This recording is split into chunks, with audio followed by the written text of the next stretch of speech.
Shareta, you've just concluded a great career at Wayne State and actually a great amateur basketball career throughout the state of Michigan, culminating with Consensus National Player of the Year.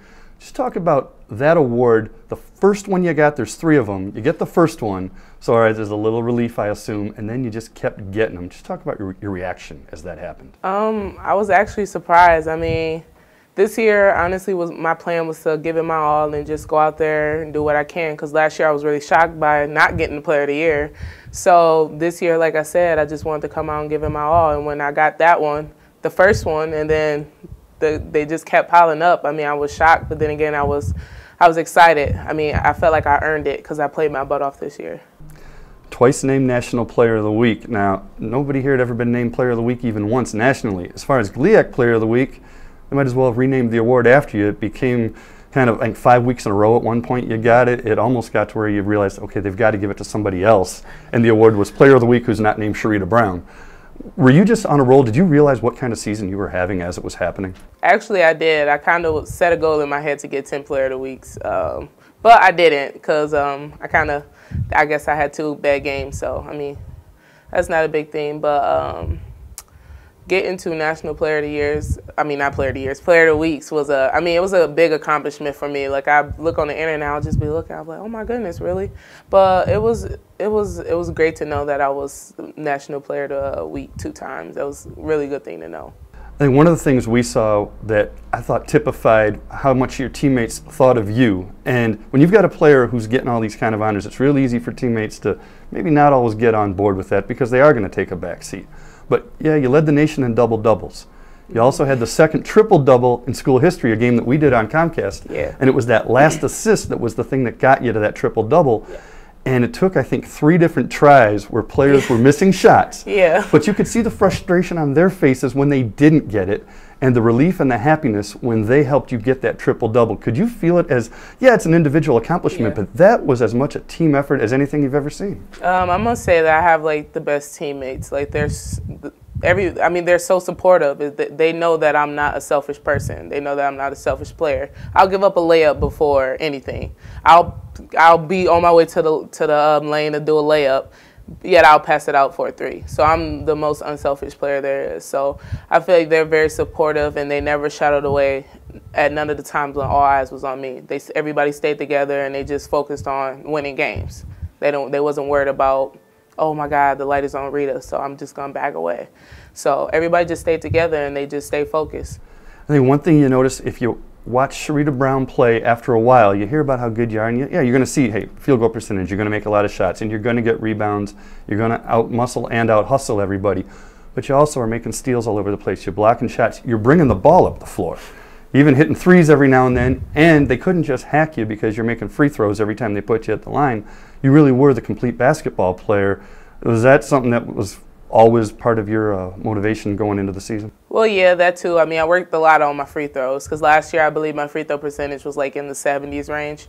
This year it was more in the 80s. So, I mean, that was a good thing. Also, it's more than just scoring points. What else can you do to help the team? Can you get steals, get assists, do this, do that? So, I mean, I just tried to do whatever I could to help the team out. Now, we've talked about motivation, and we'll go back to this now because I think you were motivated, obviously, by not winning the award last year. Yeah. You're motivated again by not being the preseason GLIAC Player of the Year. Forget National Player of the Year right now.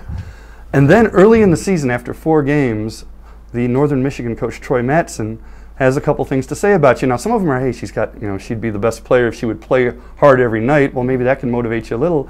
But then he said, hey, no one's going to vote for her.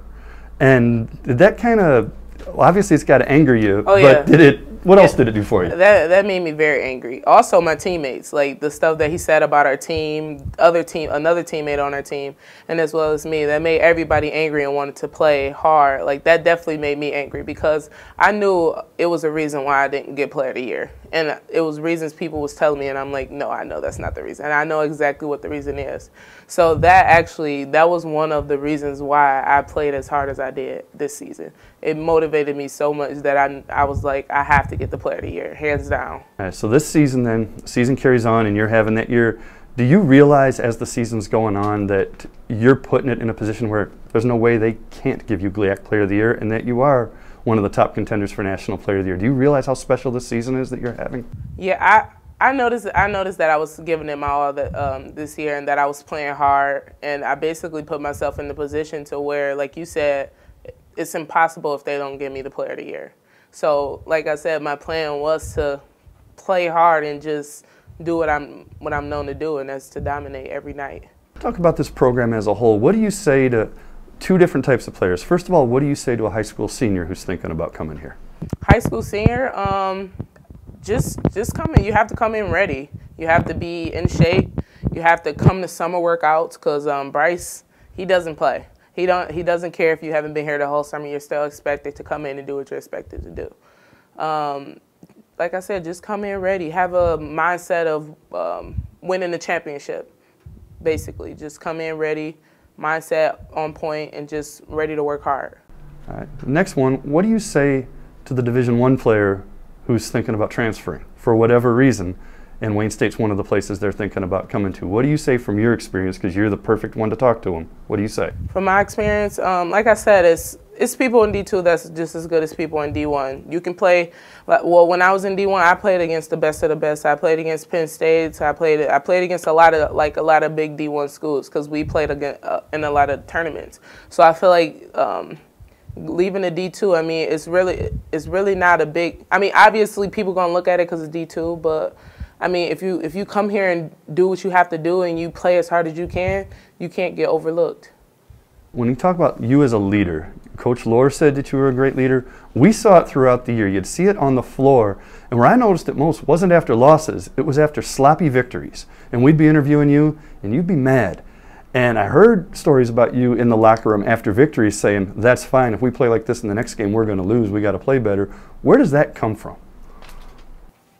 I mean, you just have to have it. It's just something you have to. If you don't have any leadership, then that's just something you don't have.